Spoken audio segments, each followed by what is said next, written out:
students! Today I'm going to take you on a tour of the sewing machine.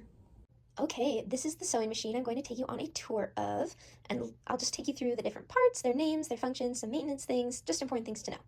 Let's start right here. This is the foot pedal, and it goes below the machine so that your foot can go on there, and it controls the machine, the needle and things when it's on. Of course, it's not. The machine isn't on, and this isn't even plugged in. But I wanted to show you how you do that. So you can see, you will often find these if you're getting it out of where we keep these, and they're all put away. It'll be wound up, so you need to take this and unwind it. Do not hold it by its wire and then just whoop, let it drop to the ground. Just take the extra time to unwind it, because we don't want to break anything, because if you break it, you buy it, and if this whacks the floor really hard as you're unwinding it, then you might break it when you buy it. So, like we said, this goes on the floor, and this plugs in over here on the side, right here. So that is, again, the foot pedal, controls the stitching, plugs in right here on the side. While we're over here on the side, let's go to the power switch. This is how you actually turn the machine on. Listen to that. Ta-da! The machine is on. It takes a second, but there's the power strip right on the side. While we're over here, I want to talk about this button as well. This is called the feed dog drop. Let me show you what feed dog is. Feed dogs are real quick. We'll go over this again in a little bit, but these are the feed dogs. I'll tell you what they do later, but if I press this button on the side, the feed dogs drop. So watch this. I'm pressing it, and now they're down. So that's in. You can see that now. And now, even as my needle goes up and down, the feed dogs stay down. Let me undo this again. Push it all the way in. Now it's back out. And now it looks like the feed dogs are still down, which they are, but as you turn your needle, now they will pop back up. You can see they're moving in. So that's feed dog drop over here.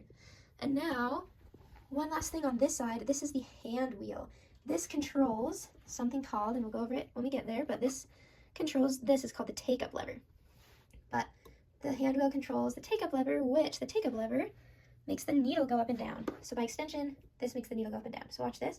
As I turn, you can see that needle going up and down. The most important thing to remember about the hand wheel is you always turn it towards you. Do not turn it away from you. That is going to ruin the tension in your machine, make it give you some costly repairs. You do not want to buy one of these unless you're planning on it, but you don't want to buy one for me, because then you don't even get to keep the machine. You just have to replace it. Anyway, always turn this toward you. Next, let's go up top. Let's look at the things up here on the machine. Over here, check that out. This goes down, back up. If this is ever missing, it's probably just down. But this is a thread spool pin. This is another spool pin. Notice we have a vertical and a horizontal spool pin. These hold your thread. I have two kinds of thread here. Let's get this so you can see. There we go.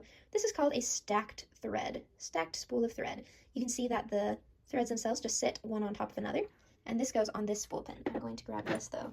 This is a cushion for your thread on the horizontal, on the vertical one. That just makes the thread spin easier. It's less noisy, but stacked threads go on the vertical spool pin. Here's the other kind of thread I have.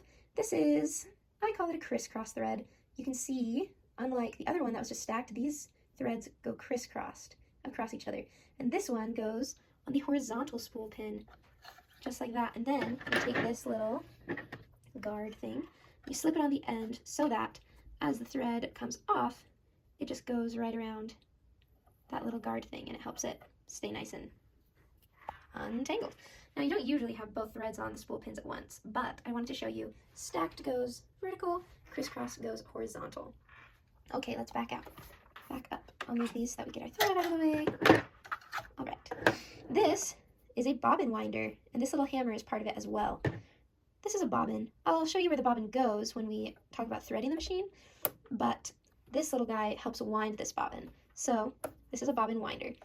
When this hammer is pushed in, see how it spins? If you ever turn on your machine and you hear this sound and you're like, what is my machine doing? It probably, the hammer was just pushed in. So you just push it back. Over here, we have a bobbin winder tension disc. Now, when you wind a bobbin, I'll show you how to do this in depth in the other video, but the thread goes around this tension disc before it goes onto the bobbin. So that's kind of how that all works. But like I said, I'll show you that more in a different video. But bobbin winder, bobbin winder, bobbin, bobbin winder, tension disc. All three of these work together. Continuing on, this back here, let me get a good look at it, because this is important. This is a thread guide. When you're threading your machine, this is going to guide your thread where it needs to go. You take the thread from your spool pin over here, and it's going to go underneath here, and in some other places, some other thread guides, but just wanted you to know this is a thread guide. And while we're here in the back, this is the presser foot lever, or the presser foot lifter.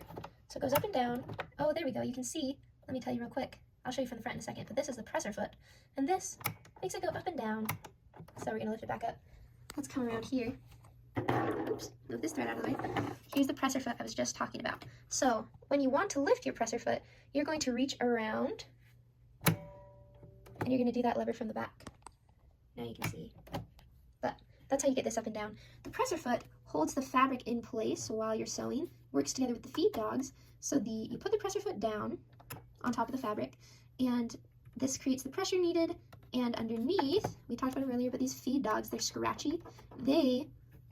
You can see them moving from the front to the back. They help the fabric move along, even under the pressure of the presser foot. Let's see if you can see that in there. Oh yeah, there you go. So, presser foot, feed dogs in there. Oops. This, of course, is a needle. It has a groove in the center of it, down the shaft, and then it has an eye at the very end. Needle. Let's talk about this while we're here before I go over more needle stuff. This is the stitch plate. It has lines on it because you use it to help guide your fabric through. You can line up an edge of your fabric with one of the lines, and then you can keep it straight as it goes through. Under the presser foot, with the help of the feed dogs, using the stitch plate to keep you guided, the needle can sew that fabric for you. But let's talk about the needle for a minute.